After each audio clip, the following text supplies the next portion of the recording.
네, 여러분 반갑습니다. 2024 올케 개념 완성 동아시아사 4주차 함께 하겠습니다. 만나서 반갑습니다. 신진우입니다. 자, 이제 우리 4주차고, 이제 사실은 제가 이제, 지난주에, 좀 일이 있어가지고, 네, 좀 동아시아사 4주차 오늘도 좀 늦었습니다. 네, 미안하고요. 네, 이거 어쨌든, 그래서 동아시아사 좀 더 진도를 빨리 내기 위해, 미안해, 세계사예요. 미안해. 진짜 미안합니다. 세계사입니다. 그래서 세계사 진도를 좀 빨리 뺄 필요가 있어서, 오늘 좀 빨리 나갈 거고요. 달릴 거고. 그리고 우리가 또 생각해보자면은 다음 주에 설 연휴가 있습니다. 벌써 설 연휴예요. 설 연휴 때 뭐 설에 가는 친구들도 있을 거고 아니면은 이제 설 연휴 동안 열심히 공부를 하겠습니다 하는 친구도 있을 겁니다. 저는 개인적으로 설 연휴 때는 공부를 하는 걸 추천을 드리고요. 그래도 굳이 가야 된다 하면은 가급적 하루 안으로, 네, 하루 안으로 갔다 오셨으면 좋겠어요. 네. 잠깐 꼰대 같은 발언이었고요. 자, 지금 여러분들 300일 조금 넘게 남았습니다. 맞지? 여러분들 앞으로 수험생활을 하다 보면 느끼겠지만은 100일 단위로 시간이 끊기고 100일이 지나고 50일 남고 그게 점점 30일 남고 20일 남고 쭉 이어지게 될 거야. 근데 지금 나한테 100일 단위로 왔을 때 크게 느껴지지 않을 수도 있고 반면에 되게 크게 느껴질 수도 있어. 드디어 300일 깨지는 건가? 이제 200일 향해서? 그러다가 어느 순간 1학기 중간고사 치고 기말고사 치고 6월 평가원을 치는 아니지 사회 6월 평가 있을 거 기말 치고 1학기가 끝나 있는 그래서 너네가 이제 막 수시 준비하고 그런 친구들이 되게 많을 거예요. 세계사라는 거를 사실은 여러분들이 최저를 맞추기 위해 치는 사람들은 거의 없을 겁니다. 대부분 세계사 과목을 선택하는 이유는 그런 거죠. 사실은 내가 정시로 좀 승부를 보겠다. 세계사가 쉽게 나오더라도 표점은 여전히 높다.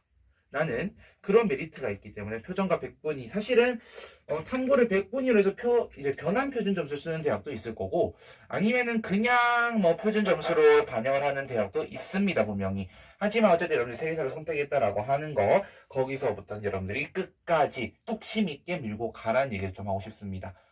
6월 평가원 끝나고 과목 바꾼 친구들 되게 많아요 특히. 근데 내가 과목 바꿔서 잘 된 케이스를 못 봤습니다. 자, 그럼 우리 어쨌든 4주차 들어갈 거니까 우리 3주차 복습은 하고 들어가 보도록 하겠습니다. 자, 여러분들 필기노트는 오늘은 몇 페이지부터 27번부터 갈 거예요. 중국의 개항부터 갈 건데 그 전에 복습부터 하고 가자고. 자, 역시나 나는 흐름대로 복습을 할 거예요. 지금부터. 필기노트 있는 거 막 상세히 하나하나 다 뜯어줄 그런 시간 없어요. 자, 갑니다. 자, 간단하게 복습 한번 들어가 봅시다. 생각해 볼게요, 여러분.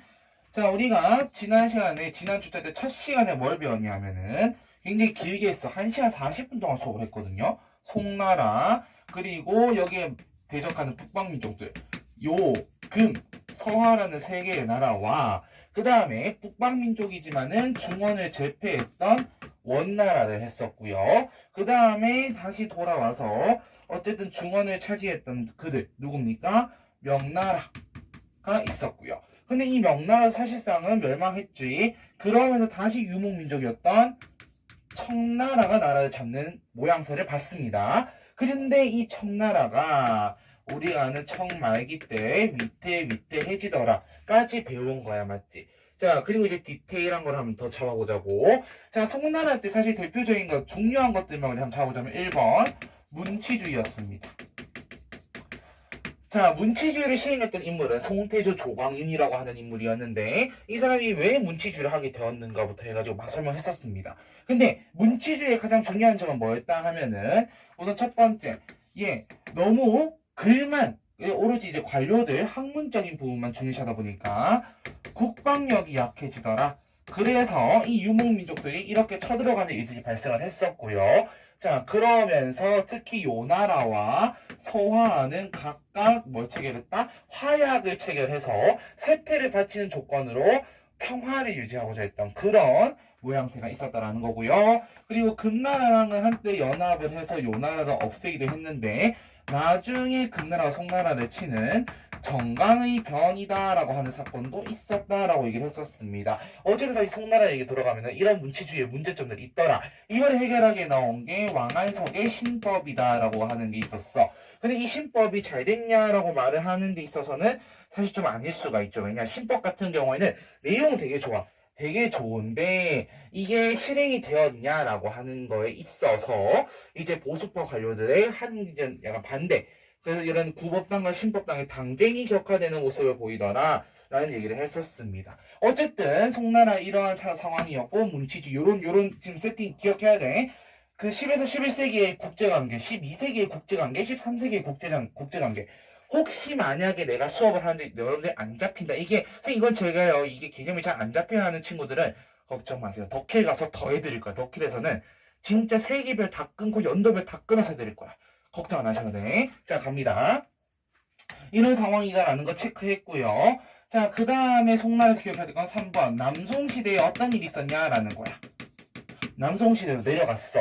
왜냐, 이 정강해병이라는 사건을 통해서 내려가게 됐잖아요. 자, 내려가서 남송이 어땠는데? 나름 잘 살았어. 근데 누구한테 멸망했어? 원나라한테 멸망했어. 언제? 1279년에. 끝. 자, 요 나라는요, 생각합니다. 요 나라에, 자, 누가? 야유라복이라고 하는 사람이 언제? 916년에 건국을 했다라고 얘기를 했고, 자, 요 나라에서 중요한 포인트 갑니다. 첫 번째 1번 연운 16주 라는 땅을 차지했다 포인트. 2번 가끔 나오지만 발해 멸망이라는 포인트도 나오고요. 그 다음 3번 나오는 포인트가 요 나라의 고유의 통치 제도가 있었습니다. 특히 북방민족들의 경우에는 이원적 통치구조가 발달했다고 얘기를 했었는데 이 요 나라에서 발달했던 제도 바로 뭐? 북면관 남면관 제도가 3번 포인트. 자, 그리고 4번에 혹시나 모르니까 얘기한다 해서 거란 대장경이나 거란 국사 같은 것들이 나왔는데 또 고유문자 사용하였다 이런 거. 고유문자. 그래. 빨간색 4번 고유문자. 근데 아까 얘기했던 거란 대장경이나 거란 국사와 같은 경우에는 주로 사설에서 많이 나더라라는 얘기를 했었습니다. 뭐 여러분들 풀어봤을지 모르겠지만 뭐 대성의 더 프리미엄 모의고사라든지 그런 사설 업체의 모의고사에서 좀 나온다라고 했었고요. 자, 금나라 갑니다. 금나라 키워드 1번 정강해변, 2번 중도. 선생님 중도가 어딘데요? 그렇지, 베이징이라 얘기해서 중도. 그 다음 3번 나오는 거 마찬가지로 북면관 남면관제와 비슷한 제도 뭐 있습니까? 맹안 모극제와 주현제로 나누어서 통치를 하더라라는 얘기 있었고요. 마찬가지로 네 번째는 결국은 고유문자를 사용했다라는 게 금나라 포인트였습니다. 자, 서한은요 잘 안 나오다가 요즘 들어 자주 나오기 시작하는데, 자, 서한은 기본적으로 수도가 흥경성이다라는 거고 탕구투족들이 세운 국가다라는 거고 고유문자 사용했고요. 뭐 그리고 네 번째, 서한에서 더 이상 낸다라고 하면은 낼 게 없어요. 서한을 하면 이제 송나라와의 관계 정도까지 건들 수 있을 것 같고요. 더 딥한 거는 뒤에 가서 얘기하도록 하겠습니다. 자, 어쨌든 이러한 정세가 해결했고 원나라가 등장했네. 맞지?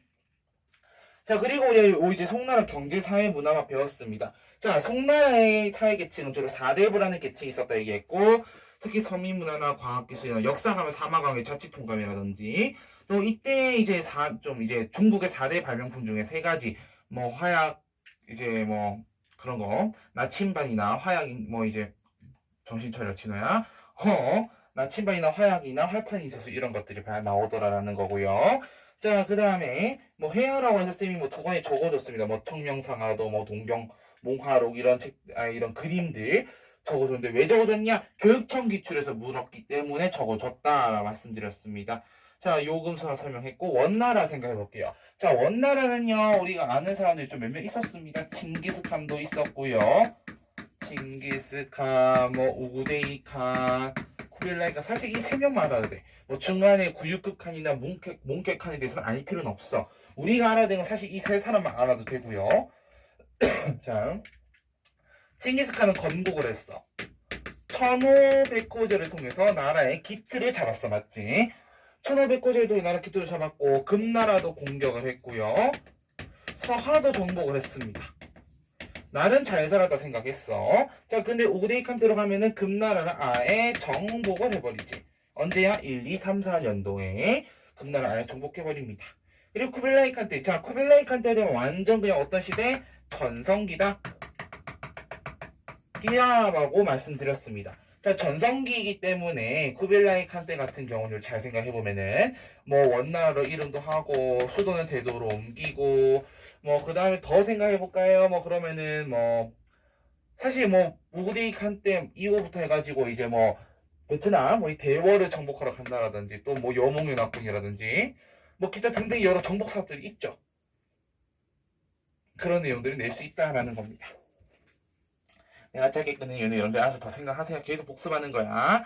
자, 그리고, 맞다. 이 얘기 좀 해줄게. 복습 테스트라고 해서 우리가 이제 개념 강의가 다 끝난 시즌이 되면은, 지금 이제 복습 테스트를 올려드릴 거예요. 근데 복습 테스트가 그냥 단순 OX를 하려고 했어, 원래는. 단순 OX만 하려고 했는데, 그럼 여러분들이 좀 너무 그렇잖아. 그래서, 이제 실제 대치동 현장에서 쓰는 것처럼 복습 이제 교재를 복습할 수 있는 그런 시스템을 여러분들과 함께 하고자 합니다. 그래서 그거 관련해서는 우리 개념 강의 2월 안에 끝나거든요. 그러면 그거 끝나고 2월 달에 기출 강의 올라가면서 같이 설명드리도록 하겠습니다.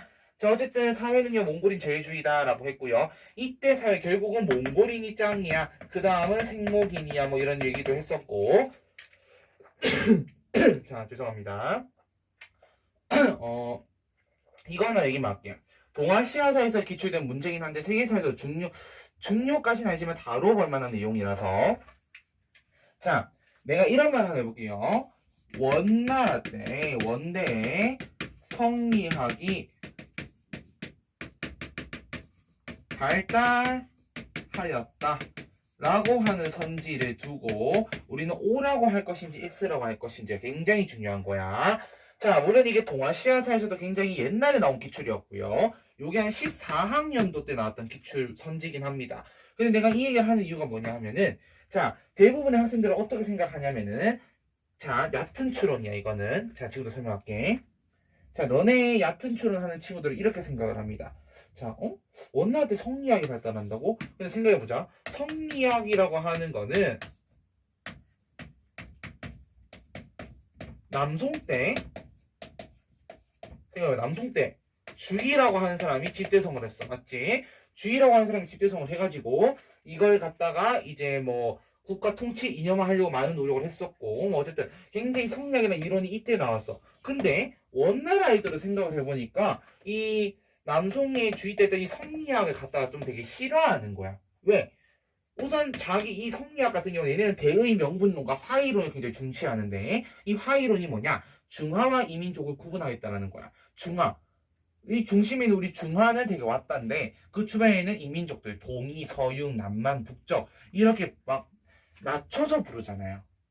막 쉽게 말하면 비꼬는 거나 다름없었던 거지. 그러니까 성리학을 좋아할 수가 없죠 당연히.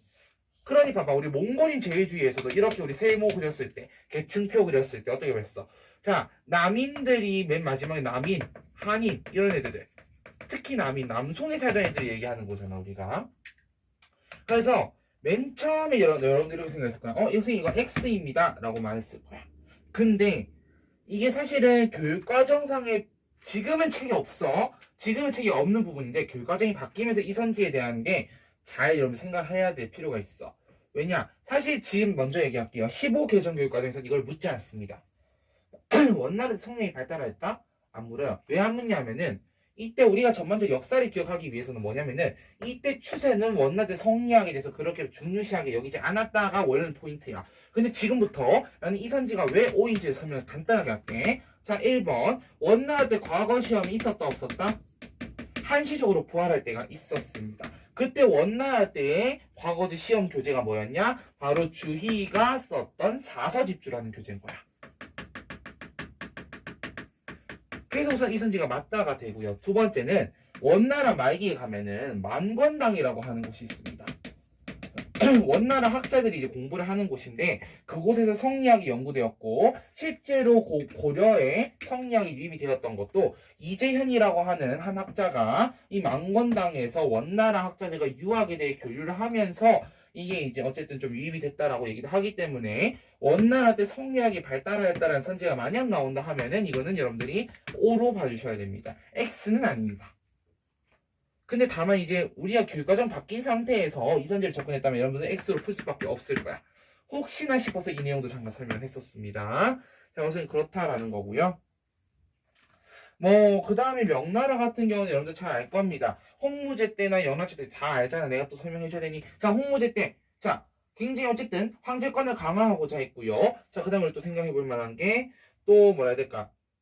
유교 문화를 부흥시키려고 했잖아, 맞지? 자, 그래서 유교라는 걸 반포하고, 뭐, 어린 노책, 뭐, 부역 황책, 이런, 뭐, 토지대전, 호적대전 이런 것도 나왔었고요. 자, 그 다음에 뭐, 이갑제라고 하는 행정 시스템이라든지, 대상제를 폐지함으로써 황제권을 강화시키려고 했고, 뭐, 그런 여러 가지 등등의 것들이 있었고, 자, 근데 죽고 나서 건문제가 즉위를 했었고요. 근데 건문제가 막 난리치니까 영락제가 정난의 변을 통해서 왕위에 즉위하게 됩니다. 황제에 즉위하게 되는데, 자, 이 황제에 즉위하고 나서 명나라의 원래 수도였던 난징이 마음에 안 들었잖아. 어디로 천도해요? 베이징 천도하고요. 그러면 베이징에 천도하면 당연히 성도 있어야 될 거 아니야. 그래서 자금성 만들었고요. 그 외 영락대전, 사서대전, 성리대전과 같은 여러 가지 책들 많이 편찬하게 되고, 그 다음에 한때는 북부 베트남을 점령했었습니다. 한 20년 정도. 자, 그 다음에 또 생각해볼까요? 정화의 남해대원정. 그렇지, 정화의 대항해와 같은 일들이 또 있었다 생각하시면 되겠습니다. 자, 그럼 이 명나라잖아, 사실은. 그러다가 정통제 때가 되면은 토목부의 변이라고 하는 사건이 일어났었고요. 그리고 약 100년 뒤에, 예, 그치, 100년 뒤에 가정제 때 가면 이제 경술의 변이라고 하는, 이제 몽골의 알탕칸, 타타르의 알탕칸이 내려오고 막 해가지고 베이징 포위하고 막 그런 일이 있었지. 자, 그러면서 만력제 때 나오는 게 뭐였어? 바로 장거정의 개혁이다. 그게 뭔데? 일조편법이라는 법이 있었다는 얘기 했었습니다. 자, 그 다음에 명나라의 경제, 사회, 문화, 사실은 그렇게 중요한 건 아닌데, 가장 핵심은 뭐냐? 이 명나라 때의 우리 그 지배자층, 주로 이제 기득권층을 뭐라 불렀냐? 신사라고 불렀다라는 거고, 이 신사가 어떤 권리를 갖고 있었느냐? 이거는 내신에 나오는 문제인 거야. 수능에 묻지 않는 거야. 다만 신사가 있었다. 근데 얘네가 어떤 역할을 했는데 정도는 기억하자라는 거지. 그 다음에 이때는 성리학이 통치 이념화 돼 있던 시기입니다. 근데 성리학이 너무 이론적이다라는 비판이 많아졌던 거야. 그래서 등장했던 게 뭐였는데, 양명학이라고 하는 왕수인이라는 자가 만들었던 양명학이 등장하게 되는 거지. 그래서 이 둘이 대립 구도를 갖게 된다라고 생각하시면 되겠고요. 그 사이에서 실학이라고 하는 학문이 등장하게 된다라는 거야. 자, 성리학도 좋고 양명학도 좋고 다 좋아. 근데 결론적으로 너네 둘 다 이론적인 거 아니야? 라고 비판했다 했지. 그래서 실학이 등장하게 되는데, 자, 작년에 최초까지는 아니다. 처음으로 어쨌든 9월 평가원에 단독으로 이 실학을 주고 명나라임을 묻는 문제가 있었습니다. 9월 평가 문제를 풀었습니다. 자, 그러면 이 실학에 나오는 책들만 세 가지 기억하고 있다고 이제부터. 자, 천공, 계물, 본, 초, 강목, 농정, 전서. 이 세 가지는 기억을 하고 들어가자고요. 실학에 있어서는. 자, 그러다가 이 명나라가 어쨌든 임진왜란 도와주고 그 뒤에 좀 이제 농민 반응이 막 일어나고 하면서 명나라 가라앉고 청나라가 들어서게 되는 거다라는 거야. 근데 사실 이미 임진왜란 끝나고 나서부터는 1616년에 누르하치가 후금을 공격했었지. 뭐를 중심으로? 팔기제라고 하는 제를 싹 다 정비하면서 국가를 하나 만들게 된다라는 거였고요. 이후 청나라 태종 홍타이시 때가 되면은 1636년에 국호를 청으로 바꾸고 막 이제 병자호란을 일으키죠. 근데 병자호란을 일으켰는데 그 결과 얘네가 승리했잖아. 그게 관건이었어. 자, 그러면서 결국은 1244년에 명나라의 이자성이란이 이제 종료가 됐죠. 그러면서 이제 이 자리에 이제 베이징을 입성하게 되는 거야. 언제 순치제 때. 그 이후로부터 해서 강희제, 옹정제, 건류제라고 하는 강건 성세 시기가 열린다고 했었습니다. 이 강희제 때 같은 경우는 여러분이 기억해야 될 게 3번의 난을 진압했다. 강희제의 이제 천계령을 반포해서 타이완의 정치 세력을 진압하려고 했다. 그 다음에 네르친스크 조약을 체결했다. 그 다음에 자 포인트 지정은제가 그 완전 이제 체계화돼서 완전히 정착한 거는 옹정제 때가 맞아. 옹정제, 거윤제 때 이때가 맞아. 근데 이 지정훈제가 시작되었다라고 하면 이때가 맞아. 지정훈제 시작은 강희제 때입니다. 지정훈제라고 하는 또 일조편법과는 약간 다른. 그래서 여러분들이 이 지정훈제와 일조편법을 비교를 하라 하죠. 항상 지사와 정세가 분리되어 있냐 아니면은 그 지세에 정세가 포함되어 있느냐 요거 꼭 구분하라 얘기했었습니다. 자, 옹정제 때는요 군기처라고 하는 것도 나오고요. 책 중에 대의광미록이라고 하는 책도 나왔다고 했습니다.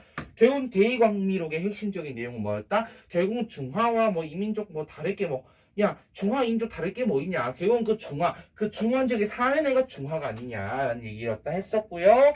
자, 그 다음에 뭐 비밀 상주문 제도라든지 여러 기타 등등의 제도를 통해서 어쨌든 국가 힘을 강화시키려고 했다. 하나 더, 카르타 조약도 이때 체결됩니다. 자, 걸륭제 때 가게 되면은요, 사고전서 1782 사고전서 편찬했다라든지 그 기타 등등 내용들이 있다라는 거. 뭐 이때 또 대표적인 하나면 영국의 메카트니 사절단이 이제 중국에 방문했다라는 얘기도 했습니다. 자, 그리고 이때가 되면 이제 뭐 고증학이 등장하고요. 뭐 공량학도 나오고. 어쩔 수 없이 고증학이 등장했던 그 뒷배경에 사실은 이제 문자의 오기다라고 하는 것도 있었다라고도 얘기했었습니다.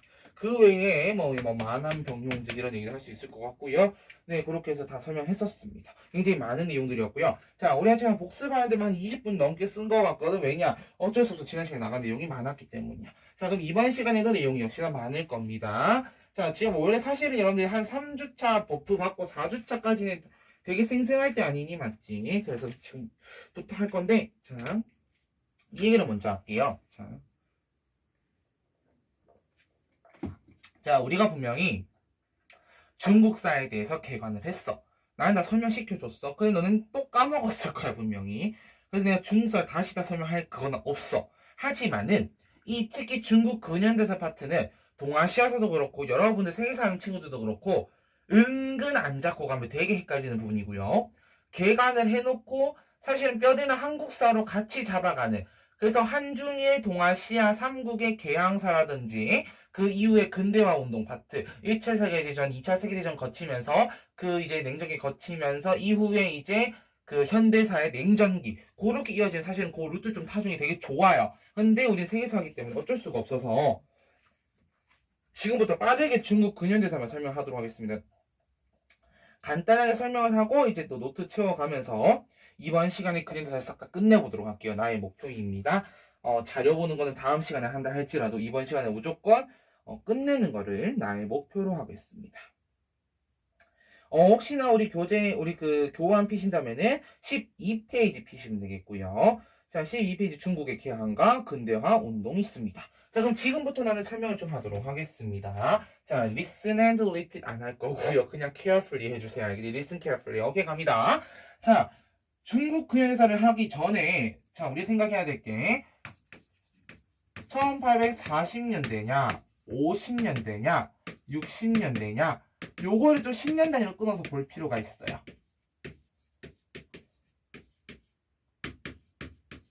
자, 여기는 이렇게 할게요. 1900년대냐 1910년대냐 우선 여기까지만 끊어 가겠습니다. 자, 중국 가기 전에 한국부터 할게요. 여기 중국, 한국. 오늘 어차피 일본사 할 거거든요. 일본까지 같이 간단하게 정리하고 갑니다. 나는. 요걸 여러분들 쓸 데가 있으면 어디 써 놓으셔도 상관은 없고요. 안 써도 되고 그냥 듣고만 있어도 되고 뭐든 해도 상관없습니다. 지금부터 편하게 들으세요. 그냥. 자, 우리 한국사에서 다 배운 거 복습하고 갑니다. 지금부터. 자, 한국사에서 개항은 언제부터였어요? 개항은 언제였어요? 76년도에 강화도 조약이었어. 맞지? 근데 이미 60년대부터 그런 조짐이 보였던 게 1866년에 병인양요가 있었습니다. 맞지? 1866 병인양요가 있었고요. 뭐 병이 밖에도 같이 있었고 이때가 이제 같은 해에 여기 붙지 말고 같은 해에 이제 제너럴 셔모노 요걸로 쓸게요.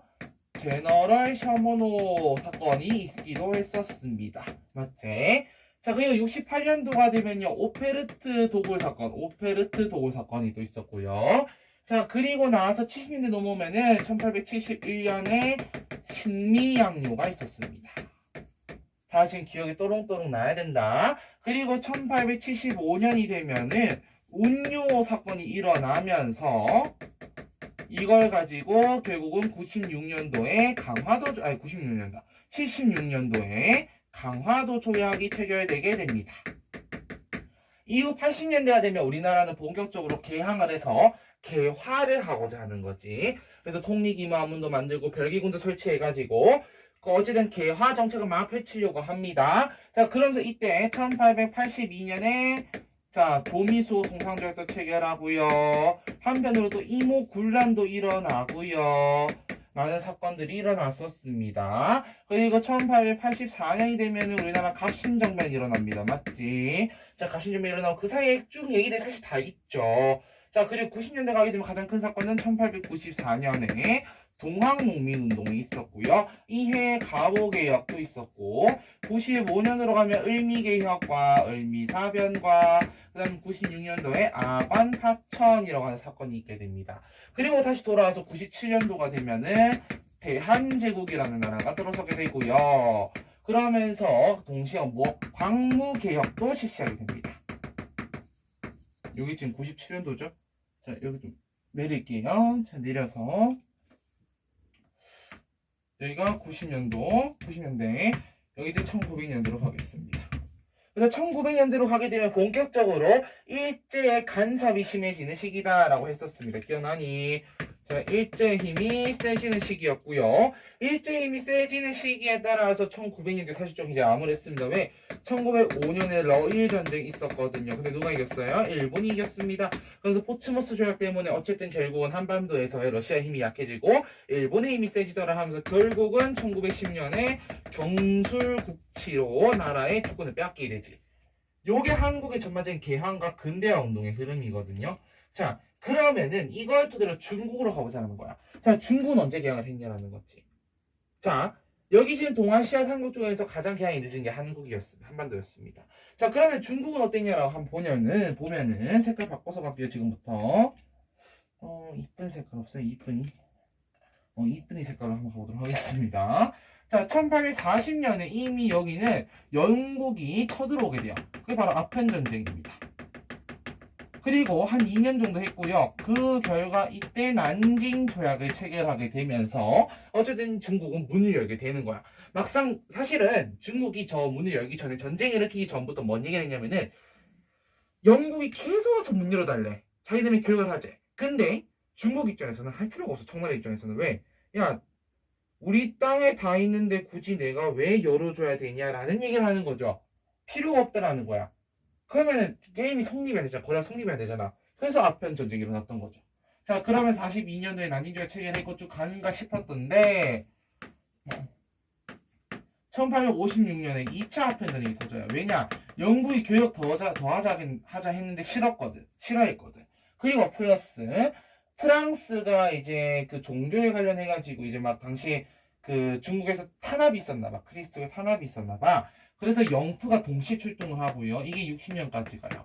그러면서 그 사이에 58년도에 텐진 조약이 체결되고 이 조약에 있는 내용 갖다 60년도에 베이징 조약에서 뭐라냐? 비준을 해줍니다. 이때 러시아가 개입을 하면서 좀 도움을 줬다는 이유로 러시아가 연해주를 차지하게 되고요. 그러면서 한반도에서도 이제 흥선대원군의 우리가 아는 통상수교, 거우정책, 즉 쇄국정책이 시작되는 건 거야.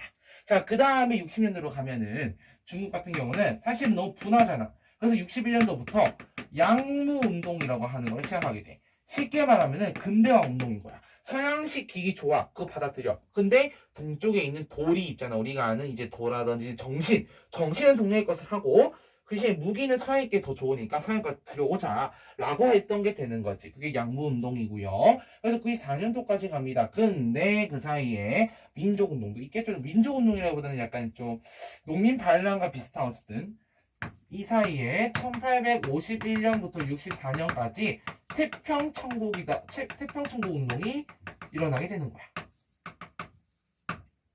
자, 그럼 태평천국 운동이 왜 일어나는지에 대해서 다 설명해 드릴 건데요. 가장 기본 사실 이거예요. 인민평등.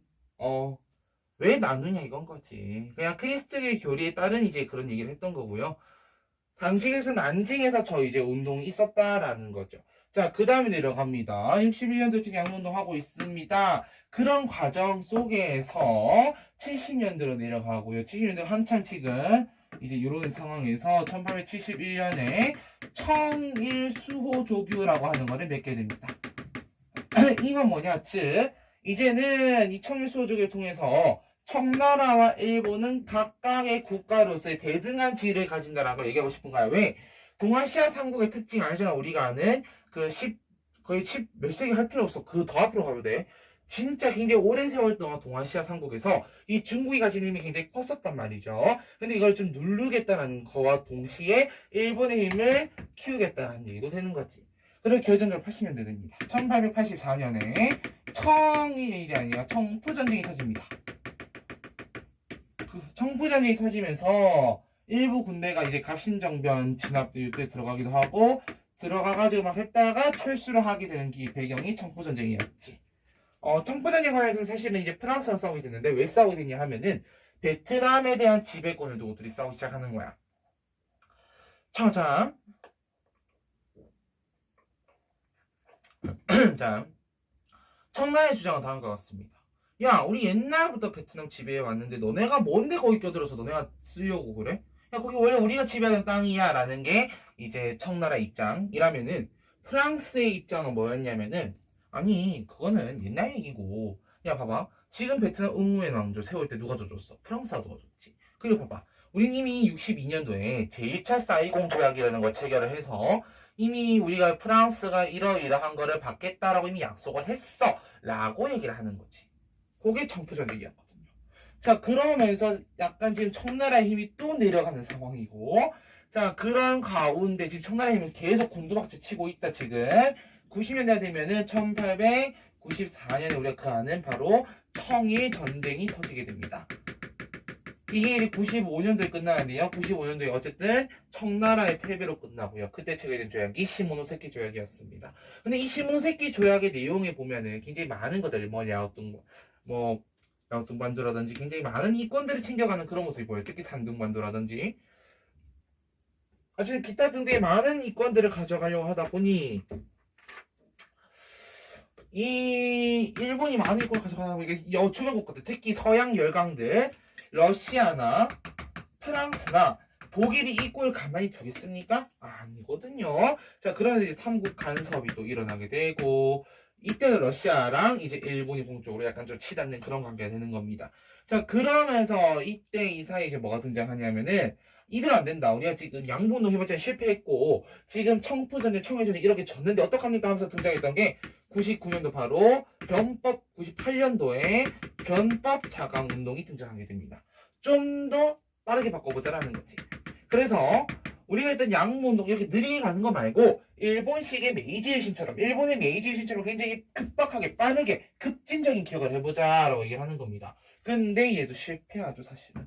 캉유의 랑치차기를 막 가서 했지만은 어쨌든 보수파 관료들이 이거에 대해서 약간 반대를 하게 돼요. 그러니까 청정부에 약간의 압박이 존재했었다라는 거지. 자 그러면서 내려가는 게 1901년도에 무슨 일이 발생하냐 바로 여러분들이 1899년부터지 1899년부터 1901년까지 바로 어떤 사건이 발생하냐 의화단 운동이 발생하는 거지. 의화단 운동이 발생했던 이유는 결정적으로 이겁니다. 사실은 청정부가 그냥 일으켰을 때 왜냐 내가 그랬잖아 지금 청나라의 힘은 떨어지고 있는 상황이라고 청정부의 힘이 약한데 청정부가 관군을 대동해서 외국군을 때린다? 그럼 이거는 사실은 굉장히 큰 뭐라 해야 될까 이제 국가 간의 전쟁을 다시 이제 불사하게 되는 그런 일로 이어져야 되거든. 그래서 청정부에서는 머리를 씁니다. 그래 백성들을 그러니까 국민들 백성들을 살짝 동요시켜보자라는 거지. 그래서 당시 산둥 지방에 있던 사람들이 이제 꼬드겨가지고 이렇게 뭐 철도 관련해서 서양 열강들이 이권을 침탈하려 한다. 우리가 이제 다 같이 모아서 이제 힘을 합쳐서 이겨내야 된다라는 이런 식으로 약간 하면서 일어났던 게 의화단 운동이었고요. 그래서 그 뒤에 청나라 정부의 지원이 있었던 거고 하지만 그 결과 8개국 연합군이 진압을 하게 됐지. 자, 진압을 하면서 결국 이제 신축조약, 즉 베이징 의정서를 체결하면서 일단락되었고요. 그러면서 청나라의 힘은 진짜 거의 안 보이는 해도 과언이 아닙니다. 근데 1900년대에 들어가면서 어쨌든 얘네 생각이 살짝씩 바뀌긴 해 중국에서도. 그래서 광서제가 뭘 하게 되냐면은 광서신정이라고 해서 새롭게 우리 개혁을 해보자라는 거야. 여태까지 했던 개혁들 다 별로였다 이건 거지. 새롭게 하자 이건 거예요. 자 그러면서 광서신정 얘기를 했고 1908년에 흥정헌법 개강이라고 해서 나름 입헌군주제 형식의 헌법이 등장을 합니다. 하지만 1911년이 되면은 신해혁명이 터지게 되고요. 그러면서 1912년이 되면은 이 결국 사실은 이제 청나라 왕조는 망하게 되고 중화민국이라고 하는 나라가 수립되게 돼. 하지만 그 중화민국의 영토는 기껏 해봐야 강남 지방의 일부 정도다라는 거였어. 왜냐? 당시 화북 지방에는 군벌 세력들이 많았기 때문이야. 근데 이건 나중에 다 어떻게 처리하는지에 대해서는 뒤에 가서 보도록 하겠습니다. 자, 그럼 이때 일본은 어땠냐라는 거야. 너네 아는 것만 얘기해도 돼. 자, 좋다. 자, 54년도에 가게 되면은 미국의 페리 제독이 포화매교라는 전략을 통해서 일본에다 그냥 들이받는 거예요. 마치 운요 사건대와 비슷하게 들이받았던 거지. 자, 그러면서 체결했던 조약이 미일 화친 조약입니다. 그리고 4년 뒤에 58년도가 되면요, 미일 수호 통상조약을 맺게 됩니다. 어쨌든 개항을 했고요. 많은 문물들이 지금 일본으로 들어오고 있는 상황인 거야. 근데 보니까 여전히 막부에서는 굉장히 보수적이고 이런 걸 빨리 받아들이려 하지 않고 하는 그런 모습들이 보이는 거지. 그래서 사스마번이나 조슈번의 이 지역들의 사람들을 중심으로 해가지고 막부 타도 운동이 일어나게 됩니다. 그 결과 60년대 말 68년도에 이거는 잠깐만 68년도에 무슨 일이 발생한다? 바로 메이지 유신이라고 하는 사건이 등장하더라라는 겁니다. 자, 메이지 유신의 관건 포인트는 사실 뭐 지조개혁도 있고, 뭐 우리가 특히 하는 3인평등 이게 많이 나오기도 하고요. 징병제를 실시했다라든지 이제 소학교 의무교육 이런 것들이 나오기 시작하더라라는 거죠. 주로 이제 3인평등이라는 키워드가 많이 나오지. 그리고 이때 뭐 69년도가 되면은 뭐 오키나와 뭐 류큐 병합에서 오키나와를 설치하고 뭐 거의 이제 뭐 홋카이도 평하고 그런 이제 69년 70년 그 일력이 쭉 가는 거예요. 자, 그러면서 일본은 뭐가 되냐면 특히 90년대 70년대부터 해가지고 쭉 나오는 게 의회 설립 이게 관건이 되기 시작하는 거야. 지금부터는 야 다 좋아 다 좋은 거 알겠는데 그래도 우리나라 야 메이지 유신까지 했으면 이제 법도 좀 고치고 어차피 막부 없앴잖아. 그러면 새롭게 갈 필요 있지 않니? 하면서 이 얘기가 나오기 시작했고요. 그래서 89년도에 대일본 제국 헌법이 나오면서 90년에 제국 의회가 만들어지게 되는 거지.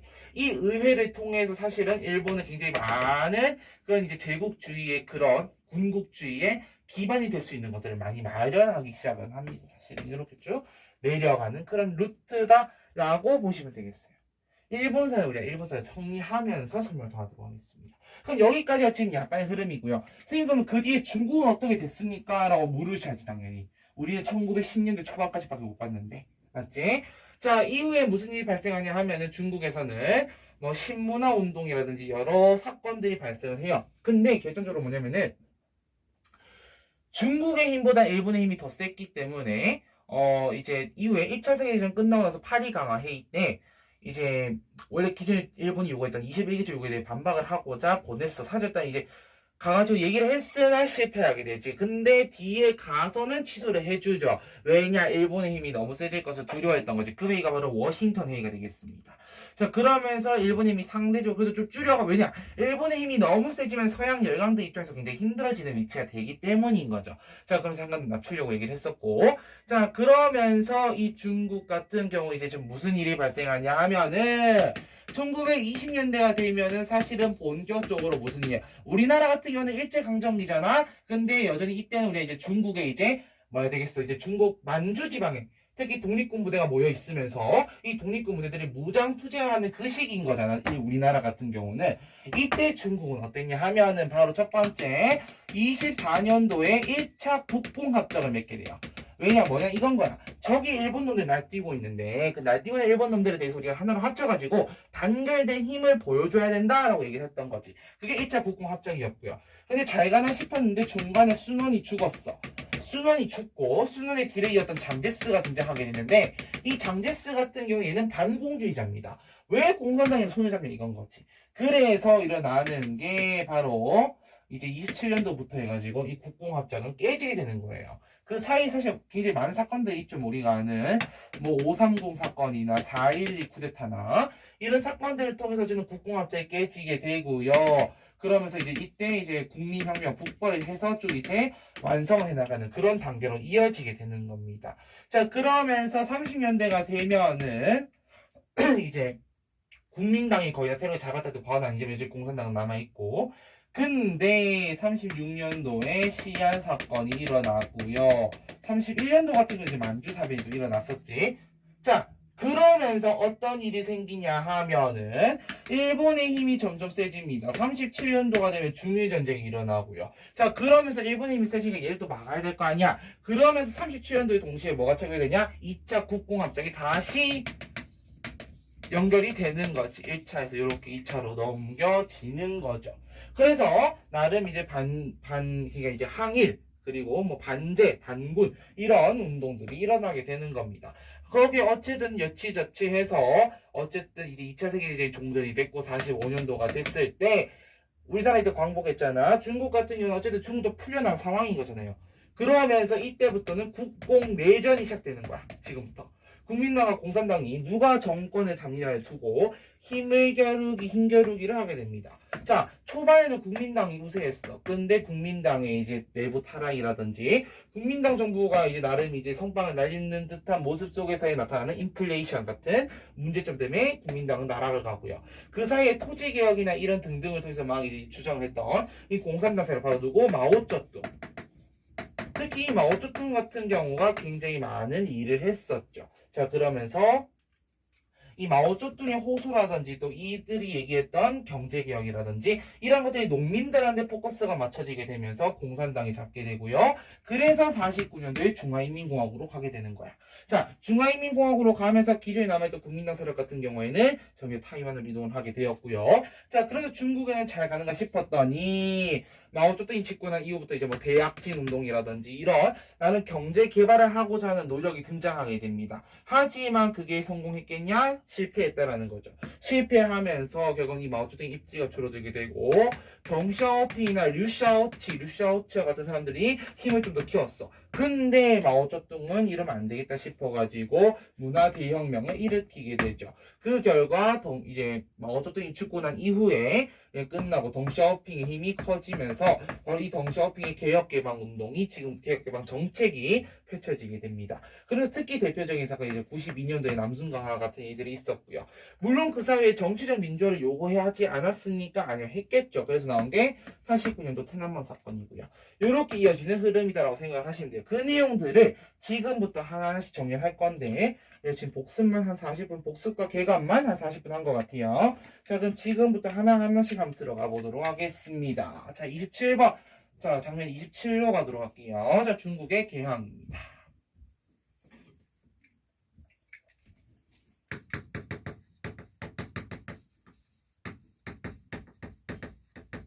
첫 번째, 제1차 아편전쟁 가겠습니다. 자, 아까 개관에서 설명했던 내용 그대로였는데 이제 그거를 좀 더 디테일하게 간다라고 생각하시면 됩니다. 40년부터 42년. 자, 첫 번째. 배경부터 가보도록 할게요. 배경. 자, 원래 기존에, 중국, 그러니까 청나라와 영국과의 무역 방식은 편무역이라고 하는 방식이었어. 자, 편무역이라고 하는 방식은, 자, 이렇게 적어볼게요. 영국과의 편무역. 자, 편무역이라고 하는 것이 뭐냐 하면은, 쉽게 말하면 그냥 1대1 무역인 거예요. 그냥 너 하나 주면 나 하나 주고 약간 이런 관계였었어.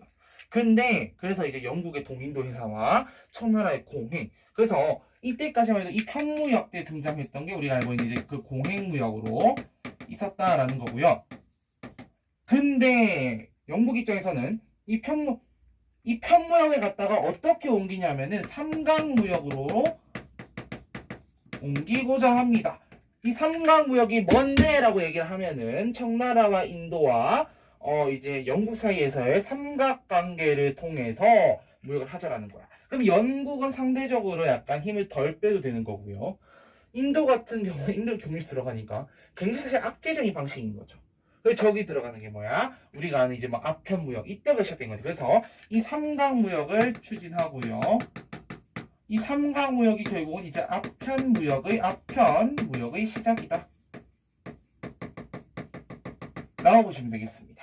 자, 그러면은 이 아편전쟁 어쨌든 지금 아편무역이 시작되었고 그래서 이 아편이 중국 남부지역 특히 공행무역이 있어도 어디 광저우를 중심으로 막 밀려 들어오게 됩니다. 자, 그럼 이걸 어떻게 해야 될까요? 청정부에서는 누구를 파견했자? 청정부에서 임칙서라고 하는 자를 파견합니다. 파견해서 이제 광조에 있는 이런 아편 문제 같은 거를 해결하고 와라라고 얘기를 하게 돼요. 그래서 파견해서 아편을 몰수하고요. 아이고야. 얘도 부러지면 어떡하니? 자, 아편을 몰수하고 아편 무역을 금지 때려버려요. 오늘 뭔 일인가?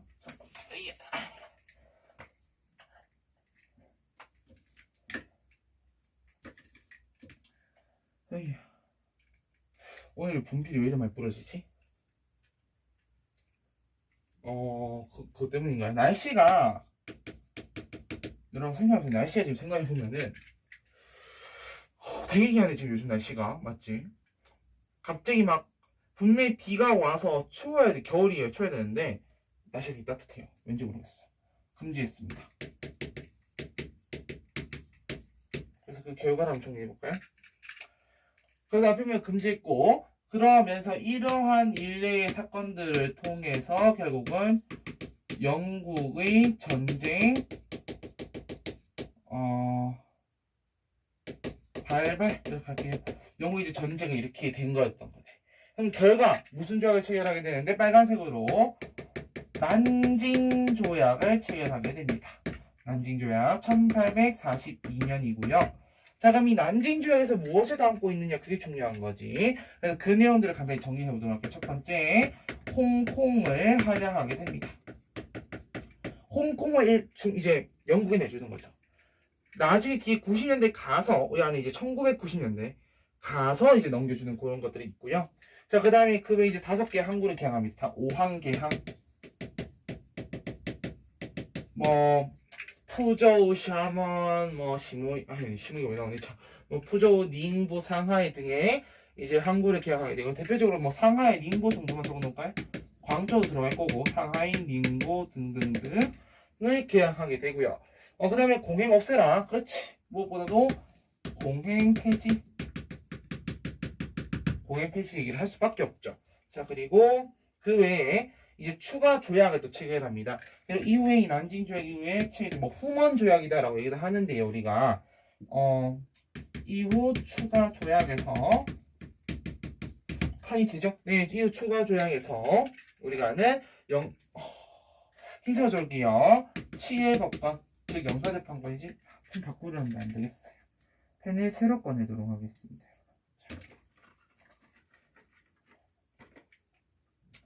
자, 치해법관이나 그 다음에 관세자주권 상실,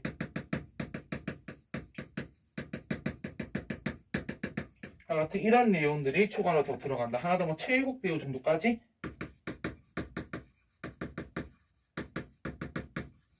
이렇게 체결되더라. 이게 이제 1차 아펜전의 과정입니다. 자, 그럼 너네 물어봐야 돼. 선생님, 체일국대우가 뭡니까? 아는 친구들 다 알 거예요. 선생님, 관세자주권 상실 뭡니까? 다 알 거예요. 아는 친구도 알 거예요. 하지만 모르는 친구도 있을 수 있잖아. 설명할게요. 자, 치해법관부터 설명하겠습니다. 자, 내가 물어볼게요. 우리 로마에 가면 로마법을 따르는 얘기를 하지. 그래 생각해봐. 부산에서 로마법 따를 필요가 있어요? 없지. 근데 이거는 무슨 얘기를 하는 거냐면은 그 부산 지역이 이렇게 우리가 알다시피 이런 식으로 치해법권이 설정이 된다. 미국에 의해 치해법권이 그 지역에 설정이 됐어. 그러면 그 지역에서만큼은 미국법을 따라야 된다는 얘기예요. 그 국내법으로 해결할 수가 없다라는 겁니다. 자, 그 다음에 관세자주권 같은 경우는 뭐냐면은 관세라고 하는 거는 우리나라가 다른 나라의 무역화로 들어온 애들한테 매기는 거지. 관세나 항세 같은 거. 근데 이런 거 갖다가 그 국내에서 만들어 그러니까 우리나라에서 만들어 할 수 있는 이런 권리를 잃어버린다는 거예요. 즉 상대국 다른 나라 이제 어쨌든 무역하는 나라와 무역하는 그 나라들 그들의 나라들이 지정할 수 있다는 거고요. 최혜국 대우는 이겁니다. 내가 A한테 10만큼 해줬어. 근데 B한테 나중에 30만큼 해준 거야. A야 보고 짜증나서 나 30만큼 해줘 라고 얘기할 수 있다는 거예요. 최혜국 대우 해달라는 얘기인 겁니다. 얘 하나 30줄 거면 나도 30줄 공평하게 이렇게 해야 되는 거지. 요게 이제 1차 아펜전에 대한 내용입니다. 자, 그리고 이제 2차 아펜전 갈게요.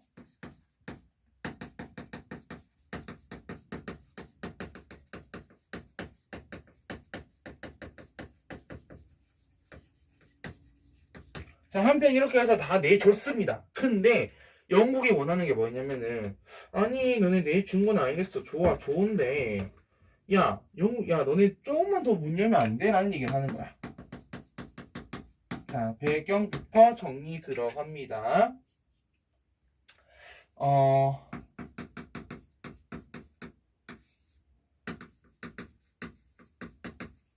청나라에 대고 무역 확대를 요구하게 됩니다. 하지만 청나라가 거절합니다.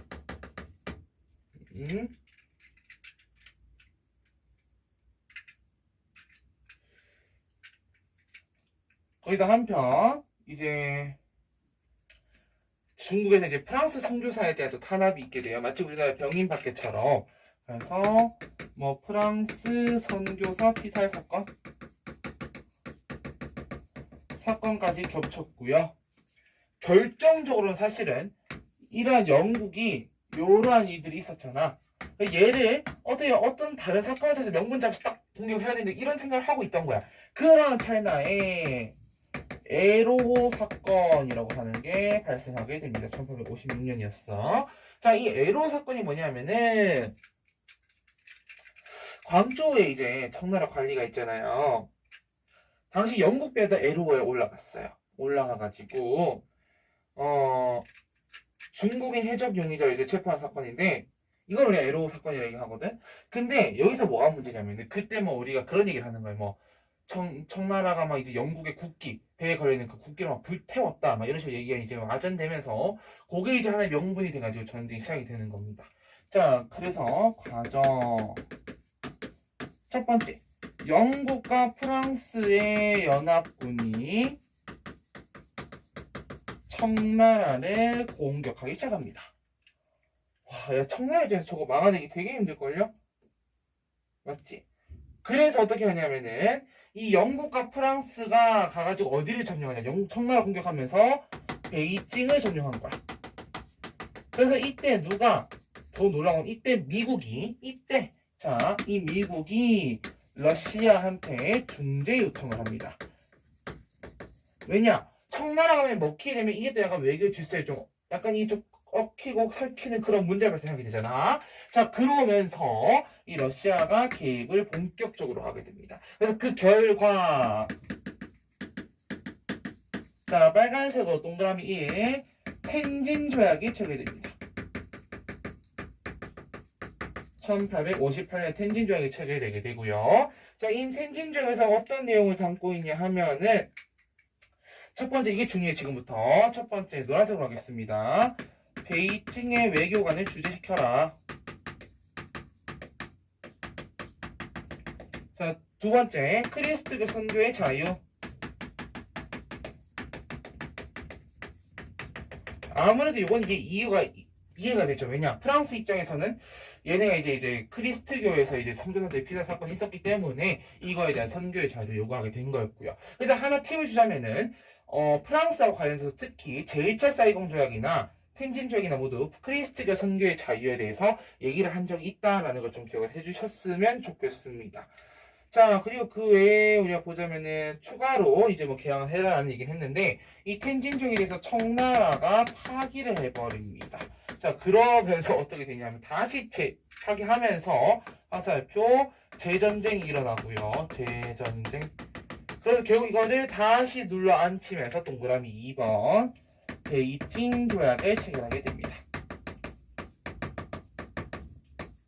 자, 베이징 조약에서는 우선 첫 번째 텐진 조약의 내용을 비준하고요. 이게 한마디로 텐진의 요거 있잖아. 베이징 외교관 주재하는 거라든지 크리스트교 선교의 자유라든지 포교의 자유 이런 내용들을 비준하고요. 플러스 이제 영국에다가 주룽반도라는 지역을 할양해주게 됩니다. 되게 어쨌든 중요한 지역인데 여기를 할양해주게 되고요. 이제 남부 해안 쪽에 있거든요. 이제 홍콩이랑 가깝습니다. 주룽반도는. 자, 그 다음에 러시아에다가 연해주를 주는 거죠. 왜냐 이 사이에 이제 중재를 해준 대가로 러시아에게 이제 연해주를 넘겨주게 되는. 어쨌든 이러한 지연 과정이 두 이제 전쟁에 남아 있더라. 그러면서 내가 그랬잖아 아까. 이러한 일련의 과정 속에서 당연히 중국 입장에서는 좀 더 힘을 키워야 되지 않겠나라는 생각이 당연히 들 수밖에 없을 거라는 거죠. 자, 그러면은 여기 27번 중국의 개항이었고요. 다음 28번 가겠습니다.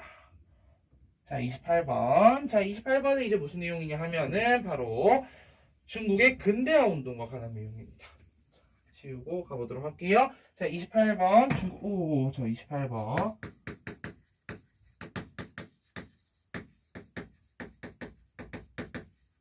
중국의 근대화 운동. 자, 중국의 근대화 운동.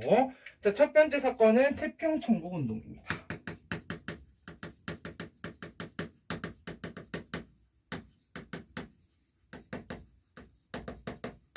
약 한 13년 정도 있었고요. 특히 이거는 내가 좀 중요하니까 미리 얘기를 할게. 자, 이 파트가 사설에서 은근 이제 연표 문제를 낼 때 좋게 냅니다. 교육청도 그렇고요. 자, 잘 봅니다. 연도가 51년에서 64년이야. 역사가 단순히 끊어져 있는 단발성의 사건들로 이루어진 것은 아닙니다. 역사엔 기본적으로 시간의 연속성을 배경으로 하는 거야. 자, 그렇기 때문에 이 얘기를 하는 이유는 뭐냐면은 연표가 쭉 있을 거예요. 근데 51년이 나오고 56년이 나오고 60년이 나오고 65년이 나왔다 치자. 그럼 태평천국 운동은 어디만큼 들어가는 거야? 자, 여기서부터 시작해가지고 여기까지 들어가는 거 아니에요? 선생님, 그러면요, 이거 다 세 칸 다 태평천국 운동을 봐야 되니까 맞아. 이거는 맞는데 만약에 이런 문제를 낸다면 이렇게 문제 줄까? 아니야. 그래서 내가 읽었을 때 태평천국 운동이라 할지라도 사료를 더 자세히 읽어야 돼요. 이런 거는. 특히 이렇게 다 연결되어 있는 사건의 경우에는 사료를 더 열심히 읽으셔야 마지막에 힌트라도 잡고 그럼 이때고 나서 이렇게 잡던지 뭐 이렇게 가던지 이렇게 갈 거야. 그래서 연결성이 있는 사건이 연표 문제로 나왔을 때 사료를 꼼꼼하게 읽어라 라는 얘기 하나 하도록 하겠습니다. 자, 그러면서 태평천국 운동 들어가 보도록 할게요. 자, 그럼 우리 첫 번째 배경부터 가볼게요. 자, 1. 배경. 그럼 태평천국 운동이 왜 일어났는데? 이게 관건 아니야? 생각해보면은. 첫 번째, 아펜 전쟁이 일어났습니다. 이 아펜 전쟁으로 인해서 청나라의 힘은 그냥 곤두박질 쳤죠. 청나라의 권위가 곤두박질 쳤고, 이 배상금을 지불하는 과정에서 공간이 있을 겁니다.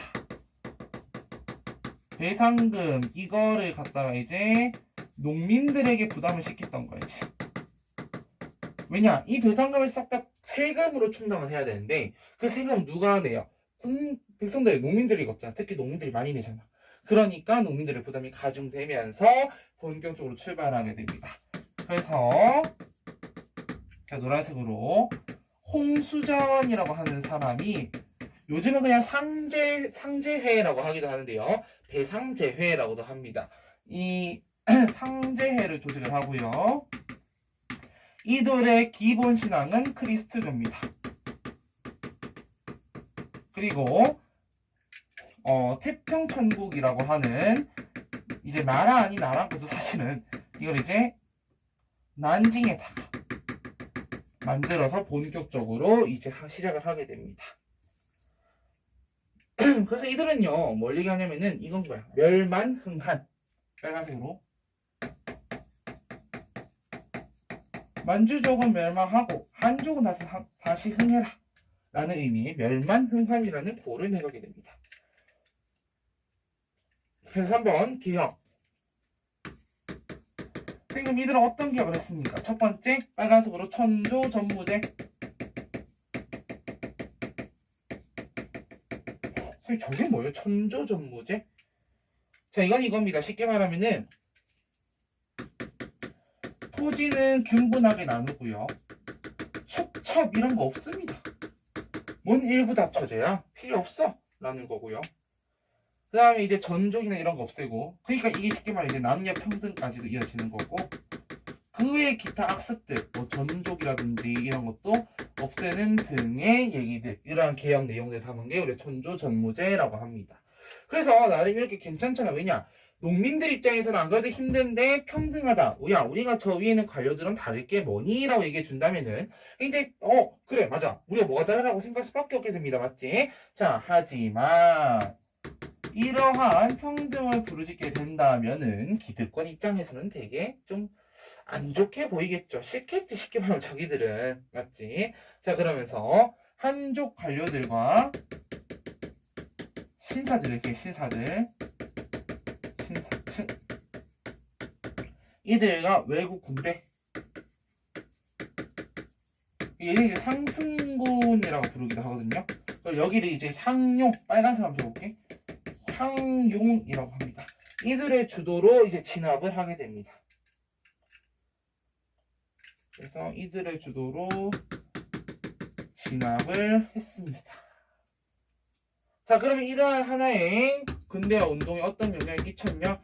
뭐 영향이라고 해서 별거 없죠. 뒤에 있던 양무운동이라든지 뭐 뒤에 나중에 이제 토지개혁하는 내용 같은 경우 뭐 신의 혁명에 영향을 줬겠죠. 그래서 뭐 간단히 이렇게 적겠습니다. 이후 그냥 이렇게 적자. 우리가 아는 사건들로 적을게요. 뭐 양무운동이나 콤마 신의 혁명에 영향을 줬다 라는 겁니다. 됐죠? 자, 어디 보자. 우리 책에 보면 우리 그 교환에 보면요. 이 보자. 지도를 내가 안 넣어놨나?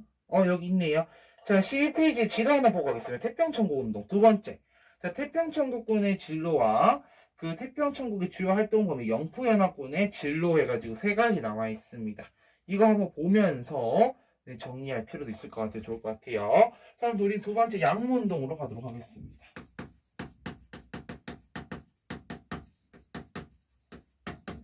양무운동은 1861년부터 94년까지 전개되었던 운동인데요. 자, 그러면은 첫 번째 배경부터 가보도록 하겠습니다. 네, 했더니 다 똑같아. 자, 이거야. 아편전쟁 패배. 이걸로 인해서 국력을 키워야 되겠다 라는 목적이 생기다 라는 거죠. 자, 그러면서 주도 한인 관료들이 주로 주도를 하게 됩니다. 한인 관료들 대표적으로 이홍장이라는 사람이나 잠깐 쌤이 노란색 적을 얘들아 노란색으로 적을게요. 자, 이홍장,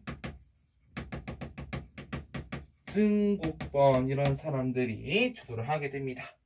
자, 이들이 주도를 해서요 내용 가겠습니다. 이들은 뭘 부르짖냐? 자, 태평천국운동에서는 멸만흥한이라고 했다면 여기서는 중최서용입니다. 몸은 중국, 쓰는 것은 서양의 그릇, 이제 쓸만한 것들, 즉 무기들은 서양의 것을 쓰겠다는 거죠. 그러면서 하나 더 플러스 동도서기는 같은 내용입니다. 자, 그러면서 어떤 걸 하게 되냐 하면요, 뭐 대표적으로 금릉기기국을 또 설립을 하고요.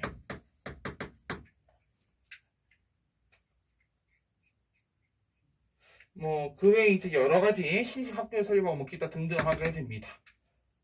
나머지는 그게 뭐 중요한 건 아니라서요. 하게 된다라는 게 중요한 거지. 그래서 그 결과 이게 잘 됐나 싶은 게 관건인 거죠. 나름 이렇게 했으면 잘 돼야 될 거 아니야, 맞지? 근데 좀 힘들어요, 사실은. 잘 나가는 것 같은데 사실 첫 번째 우리가 이 양무운동을 추진한 양무파거든요. 양무파의 내분 플러스 체계적이지 않은 지원, 비체계적인 지원이라고 되어 있어요. 비체계적 지원. 이런 걸로 인해서 결국은 빨간색 청푸전쟁에서 패배하게 되죠. 자, 그리고 이후 한객전까지 가자면은 결국은 이제 청푸전쟁 패배를 넘어서서 청일전쟁까지 패배하게 됩니다. 이후 청일전쟁까지 패배하더라. 이런 일련의 문제점들이 발생하게 됩니다.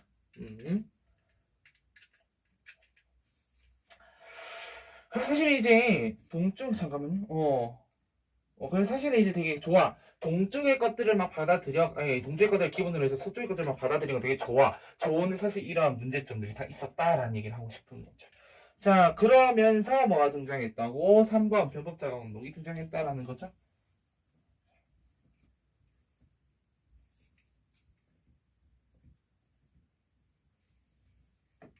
자, 3번 변법자가 운동.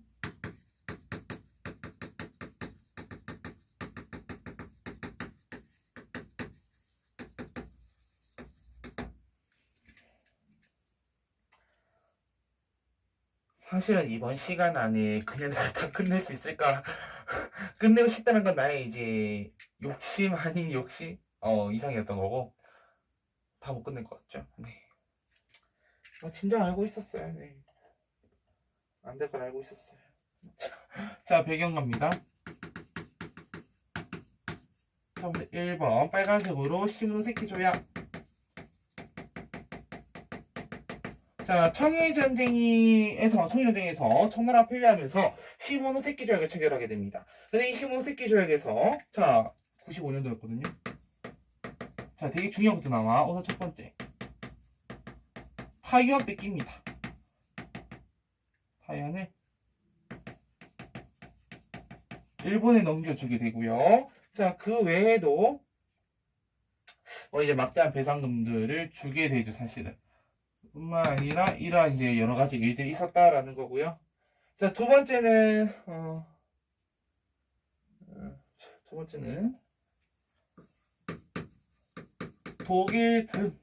독일의 산둥반도 이권 침해 이렇게 적어볼게요. 독일의 산둥반도 이권 침탈 등 등등등. 사실 이제 많은 서구 열강에서 이권을 침탈하려는 모습들이 보이게 됩니다. 자, 그러면서 변법 자강 운동이 일어나게 되고요. 그래서 누가 주도했는데요? 하면은 노란색으로 캉유웨이, 량치처와 같은 사람들이 얘기하게 됩니다. 그러면은 이러한 이 내용이 뭔데? 라는 거지. 내용이 뭔데? 우선 첫 번째 정치개혁부터 가자라는 거예요. Like 메이지 유신. 그럼 어떻게 하자는 건데? 라는 거지. 그래, like 그러니까 메이지 유신처럼 할 건데 어떻게 할 건데? 라는 거야. 바로 뭐냐? 빨간색으로 입헌군주제. 입헌군주제 하자는 거죠. 그러면서 뭐 이제 하나 더 좋다면은 뭐 제도 그거 설치했다라든지. 제도 그거 설치. 그래서 우리가 이거를 변법자가 운동 위에다가 이거 하나 적어놓을게요. 그래서 우리가 이거 다른 말로 무술변법, 다른 말로 무술개혁이라고도 합니다. 무술연에 일어난 개혁이라고 해서. 자, 그래서 이 변법자가 운동 한 결과가 어떻게 됐는데 그것도 중요하죠. 그래서 이 변법자가 운동 한 결과, 자, 적어보면은 결과 거의 비슷해. 보수파 관료들 플러스 서태후의 반발. 결국 이거는 100일천으로 가요. 우리가 아는 갑신정변 같은 경우는 3일 천하였잖아. 변법자가 운동은 100일 천하로 끝나게 됩니다. 사실 오늘따라 왜 이래 분필이 부서지니? 오늘 이거 쓰면 안 된 날인가? 정말 진짜 세븐필인데. 자, 그러면서 일어나게 된 게 4번 의화단 운동입니다.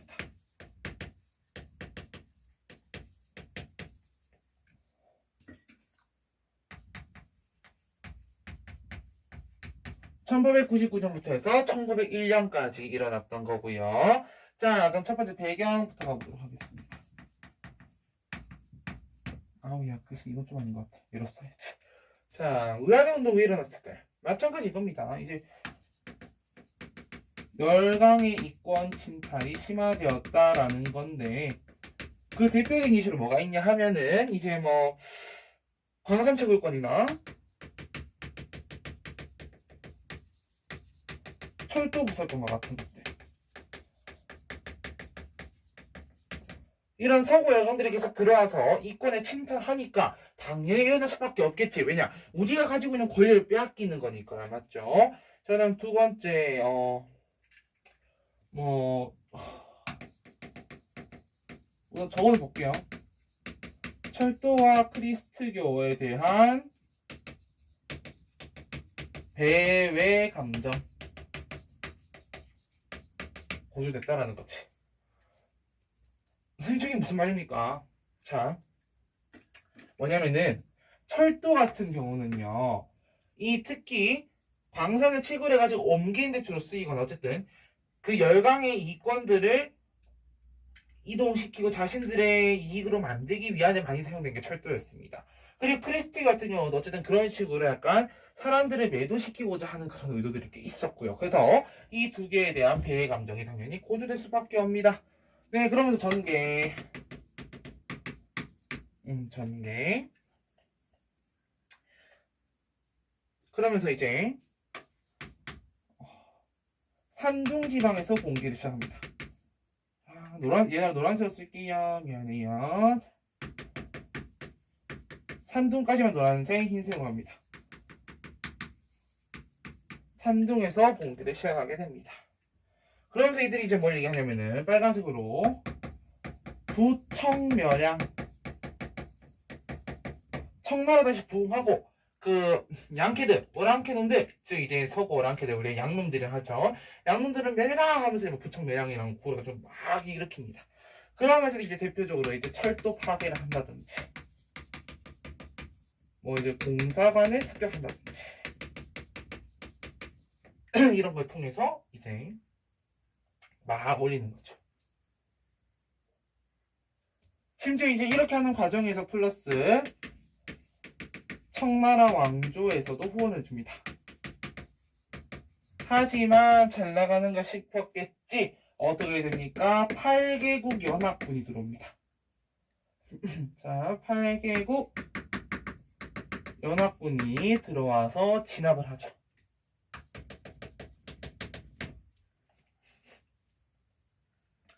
그래서 우리 결과 한번 적어볼게요. 결과. 그래서 이런 의화단 운동의 결과 어떻게 됐냐 하면은 빨간색으로 신축조약. 자, 흰색 들고 다른 말로 베이징 의정서. 1901년에 체결을 하게 됩니다. 자, 그러면은 이 신축조약에서 가장 중요한 내용이 뭐냐? 바로 외국 군대, 베이징에다 이제 외국 군대를 주둔시키겠다는 게 포인트인 거예요.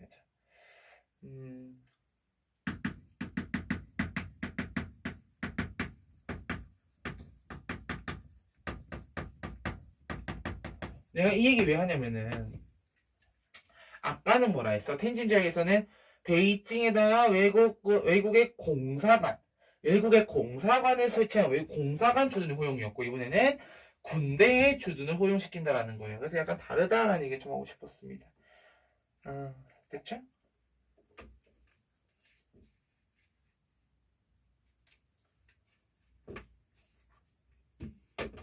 자, 그리고 밑에 이제 여러분들 이후 정세라고 하는 표현이 있을 겁니다. 거기 잠깐 간단하게 정리해 볼게요. 자, 첫 번째 러일 전쟁이 있습니다. 자, 러일 전쟁에서 누가 이기냐 하면요. 자, 러일 전쟁에서 자, 일본의 승리로 끝나게 됩니다. 자, 일본이 승리를 하면서 어떤 조약을 체결하게 되냐 하면은 포츠머스 조약을 체결하게 되는데 네, 내용에 대해서는 뒤에 가서 우리가 더 볼게요. 확실한 건 여기서 이제 뭐냐 하면은 이 포츠머스 조약에서의 관건은 이건 겁니다. 리순다렌 조차권 이라든지 여기 써볼까? 북위 50도 이남 사할린섬 차지 하면서 굉장히 이제 두 개의 이권, 사실 그 외에 많은 이권들도 얻어냈겠죠. 사실 두 개가 대표적인 이권이 될 것 같고요. 이후에 그러면서 2번 을사늑약으로 갑니다. 어쨌든 한반도에서 러시아 힘이 빠지면서 이 을사늑약 때 어떻게 됩니까? 그렇지, 조선의 외교권이 사실 거의 빼앗기게 되는 일로 넘어가게 되는 거죠. 그래서 을사늑약 이렇게 이후로 해서 그냥 한국 강제 병합까지 이어지는 이러한 루트로 간다라고 생각하시면 되겠습니다. 자, 그럼 이제 우리 신의 혁명을 들어갈 건데 5번 지금부터 갑니다. 5번 신의 혁명 가겠습니다. Are you ready? 오케이, 가보도록 할게요.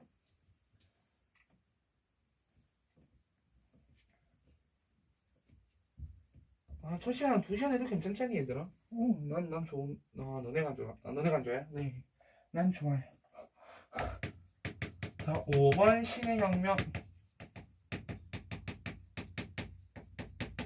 여러분들 빨리 진도를 나가야지 뒤에 이제 막 우리 막 세계사에 13주차, 14주차까지 할 수는 없잖아, 맞지? 네.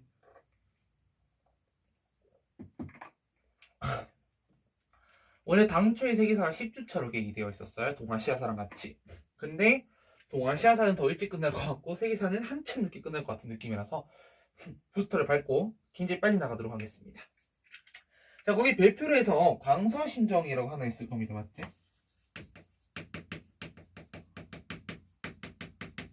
지금부터 이 광서신정에 대한 얘기를 좀 해보도록 할게요. 자, 어쨌든 이제 신축조약까지 체결을 했고 중국은 이대로 더 이상 안 될 것 같아. 이 상황으로 가다가는 망합니다. 그래서 거기 밑에 있지? 밑에 우리 네모 있습니다. 맞지? 그래서 동그라미 이렇게 한번 적을게요. 보수파 관료들의 개혁의 필요성을 관료들이 개혁의 필요성을 인식하게 됩니다. 개혁의 필요성을 인식을 했고요. 자, 그러면서 뭘 하게 되냐면은 빨간색으로 신군이라고 하는 것을 편성을 하게 되고 과거제를 폐지합니다. 특히 과거제 폐지 선지 좀 잘 나와요. 과거제를 폐지시켜버립니다. 나름 새로운 뉴트렌드를 따라가겠다는 거야. 그 다음 노란색으로 하나 더 흥정헌법 대강이라고 해서 1908년 내는데 아까 얘기했던 말대로 헌법입니다. 이것도 입헌군주제식의 헌법입니다. 그래서 이제 입헌군주식 나름의 하나의 체계를 딱 만들어 가려는 그런 모습이 보인다라는 거야. 그리고 한편 거기 가로쳐 있죠, 여러분들은 순원의 혁명운동. 이렇게 해서 청나라 왕조가 나름 그래도 좀 다시 부흥을 해보려고 노력하는 모습들이 있는 한편에 당시 중국에서가 아닌 일본에서는 순원이라고 하는 자가 혁명운동이라는 걸 하게 됩니다. 그러면서 제가 빨간색으로 갈게요. 첫 번째 1. 중국 동맹회 결성. 여기 언제냐? 1905년이었고 도쿄에서였습니다. 자, 그럼 이 사람은 이 중국 동맹회를 결성해서 뭘 얘기하려고 했는데 그게 바로 뭐냐면 삼민주의라고 하는 거야. 삼민주의. 2번 삼민주의.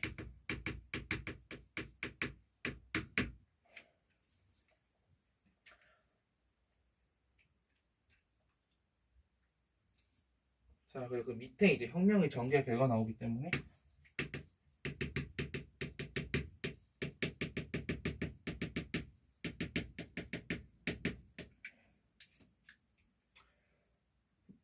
자, 이러한 것들을 토대로 순원이 혁명운동을 일으켰고요. 그러면 그 혁명, 결국 이 혁명이 사실은 이렇게 이어지게 되는 거지. 이런 광서신정이 있었지만은 이런 순원의 혁명운동이 우리가 아는 이 신의 혁명의 전개 결과로 이어지게 되는 거야. 자, 그럼 지금부터 그 전개 과정을 가볼게요. 자, 전개. 자, 먼저 사실 청나라 왕조가 약간 삐딱선을 탄 부분이 없지 않아 있습니다. 왜냐? 청나라 왕조가요. 철도 국유화 조치를 반포합니다. 철도 국유화 조치요? 철도 국유화에서 뭐 하는데요?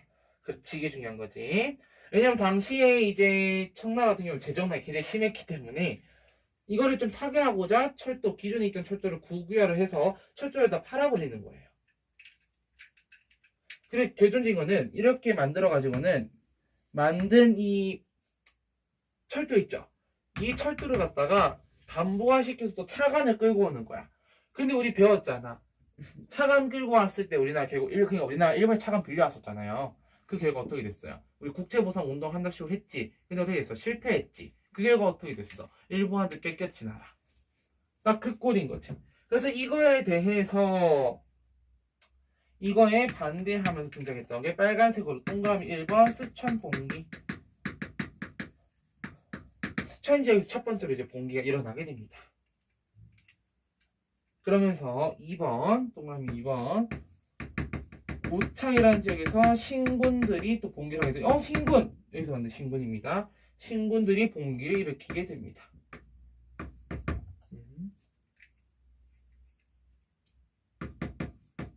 그러면서 각 성들의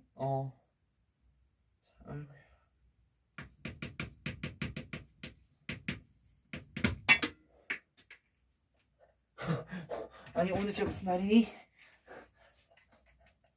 오늘 왜 이러는 거야 정말? 뭔 날이냐고. 각 성들이 이제 독립선언을 하게 되는 거고요. 자, 그러면서 어떻게 됩니까? 결과하겠습니다. 그 결과 빨간색으로 중화민국이 수립됩니다.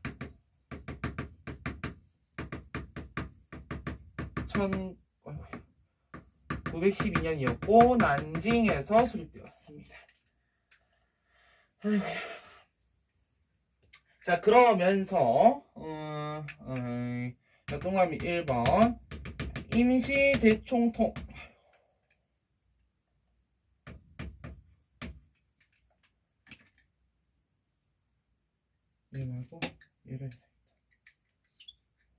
자, 임시 대총통에 순원이 취임하고요. 순원이 취임한 뒤에 나중에 당시에 이제 군벌 세력, 이제 군벌을 다 휩쓸 수 있는 힘을 가지고 있었던 자가 한 명 있었어. 바로 위안스카이. 이제 중국, 이제 한자로 하면 원세계라고도 하는데요. 우리나라 때는 이무군란때 들어왔었던 사람입니다. 뭐야. 근데 이 순원이 당시에 이제 어떻게 하냐면은 저 북쪽의 군벌 세력을 어떻게 해야 될까라고 하는 생각을 하게 되었던 거야. 자, 그러면서 어떻게 하냐면은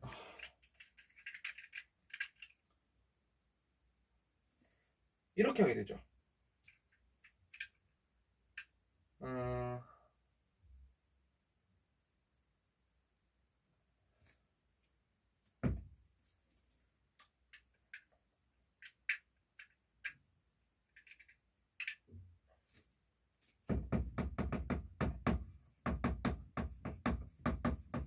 청왕조를 멸망시키고 이후에 임시 대총통이 위안스카이가 됩니다. 자, 순원이 이렇게 할 수 있었던 이유도 사실 뭐였냐면은 청나라 왕조가 이 혁명군들을 탄압하기 위해서 위안스카이를 먼저 보냈던 거야. 근데 위안스카이와 순원이 이제 협의해가지고 요 임시 대총통 차리를 두고 이렇게 이제 타협을 받던 거였던 거죠. 자, 그래서 그 결과 잘 가는가 싶었던 이 동그라미 3번.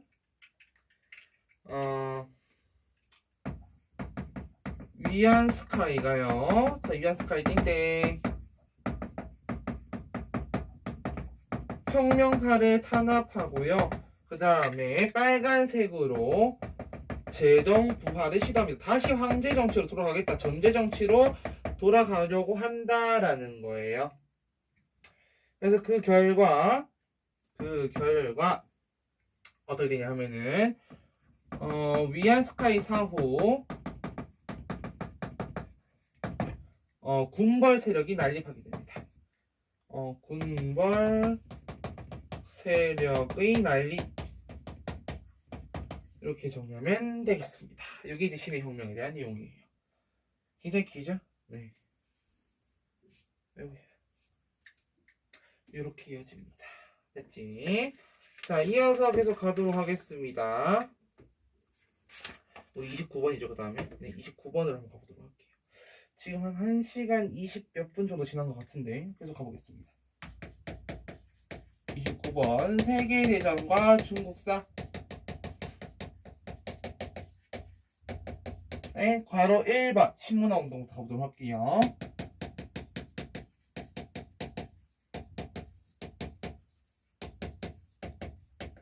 자, 어쨌든 이렇게 해서 지금 중화민국이 만들어진 상황입니다. 자, 그 상황에서 왜 신문화운동이 일어나냐 하면은 이거예요.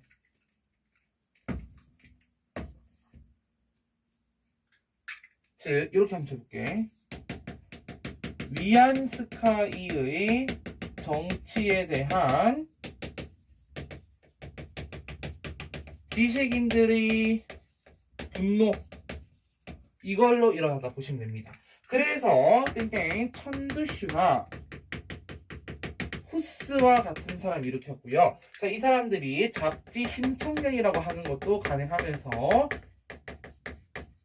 신문화 운동을 전개해 나갔습니다. 자, 그러면은 이들이 왜 이렇게까지 했냐? 자, 천두슈나 후스 같은 사람들은 막 특히 당시에 후스였나? 천두슈였을 거예요. 천두슈 베이징 대학교 학장이었습니다. 그런데 이렇게 하는 이유 뭐예요? 이 정권의 정치만 잘못됐다라고 지식인들이 부르짖었다라는 거죠. 오케이, 이해됐지? 자, 그다음 가로 2번. 우리 이제 오사운동 1919년입니다. 자, 배경부터 가보도록 할게요. 배경.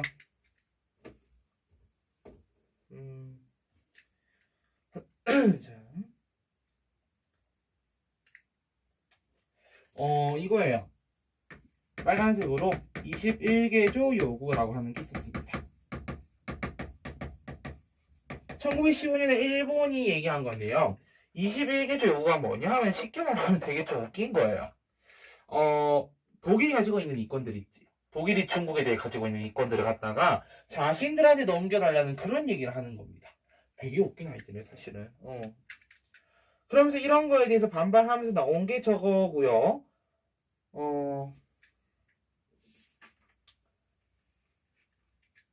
그래서 확산 이렇게 해볼까요?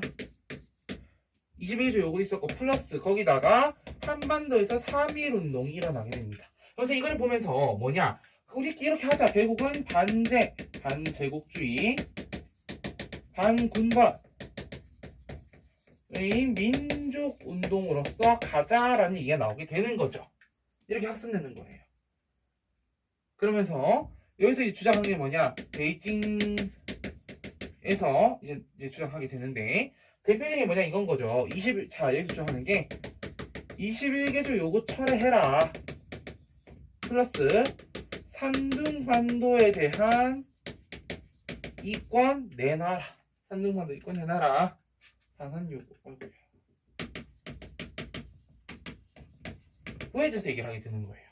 자, 그러면서 자동적으로 이러한 오사운동은요 이후에 뭐에 영향을 주게 되냐면은 중국의 여러 가지 민족운동에 영향을 주게 됩니다. 그래서 이게 첫 번째라고 하는 거 우리 한번 적어보면은 우선 첫 번째 이렇게 한번 볼까요?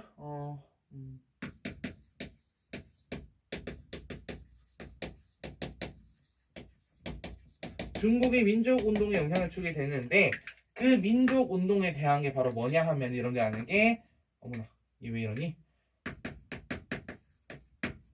국민당과 공산당이 각각 창당이 됩니다. 자, 1919년과 1921년에. 그래서 국민당 여기는 순화, 그 공산당을 처음 창당한 사람은 천두슈. 이렇게 가지고 각자 창당이 되고요. 자, 그리고 이들이 이제 또 하나 되는 거죠. 합작을 해서 가는 게 이제 뒤에 얘기인 거고, 요게 이제 1번.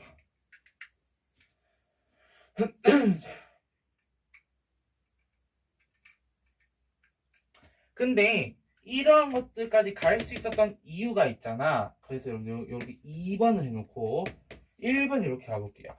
이렇게 영향을 미친 이유는 무엇이냐 하면은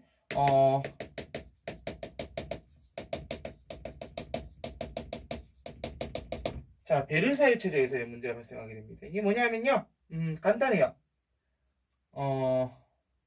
이 21개조 요구 철회에 대해서 당시에 순원이 가가지고 얘기를 했어. 근데 순원의 요구가 거부당합니다.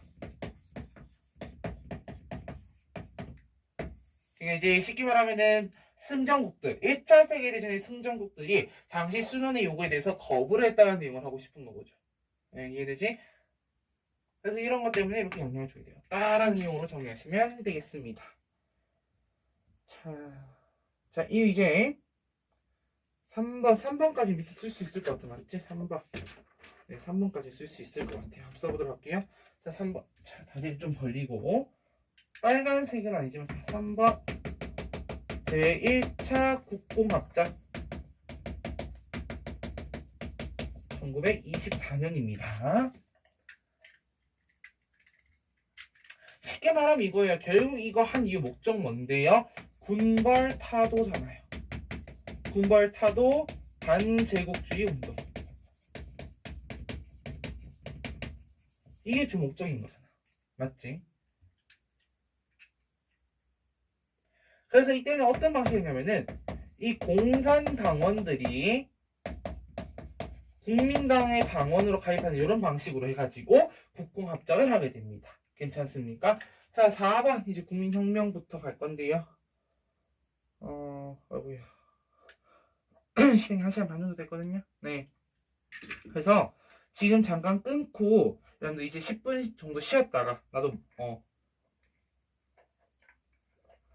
나는 모르는 일 마셨지만은 여러분들 10분 쉬었다가 그대로 이어서 4번 국민혁명부터 해가지고 현대사 끝내고 자료 보고 일본서 넘어갈게요. 자, 10분 쉬었다 보도록 하겠습니다.